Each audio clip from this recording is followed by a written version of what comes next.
দেশ বিদেশি আলোচনার কেন্দ্রবিন্দু ছিলেন প্রধান উপদেষ্টা ডক্টর মোহাম্মদ ইউনূস। তিনি পদত্যাগ করতে যাচ্ছেন এমন খবরে দেশ ছাড়াও প্রবাসীরা উদ্বেগ উৎকণ্ঠায় ছিলেন।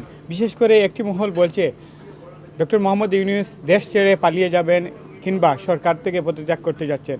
এ নিয়ে বিভিন্ন ধরনের প্রপাগান্ডা চলছে। বিশেষ করে এই বিষয়ে প্রবাসীরা শঙ্কিত। অনেকে বলছেন বাংলাদেশের অস্থিরতা আরও বাড়বে। এ বিষয়ে আমরা আরও বিস্তারিত জানব লন্ডনস্থ বাংলাদেশের হাইকমিশনের প্রেস মিনিস্টার বিশিষ্ট সাংবাদিক আকবর হোসেনের কাছ থেকে।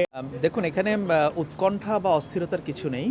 বাংলাদেশের রাজনৈতিক পরিস্থিতি আমি যতদূর জানি যে এটা স্থিতিশীল আছে। প্রধান উপদেষ্টা অধ্যাপক মোহাম্মদ ইউনূস তিনি এই যে রাজনৈতিক মতপার্থক্যগুলো আছেন এগুলো নিরসনের ক্ষেত্রে তিনি একটি কার্যকরী ভূমিকা তিনি রাখছেন। সরকার ইতোমধ্যে প্রধান উপদেষ্টা নিজেও বলেছেন, একাধিক উপদেষ্টাও বলেছেন যে ডিসেম্বর থেকে জুনের মধ্যে বাংলাদেশে নির্বাচন হবে, এতে করে কোনো সংশয় নেই।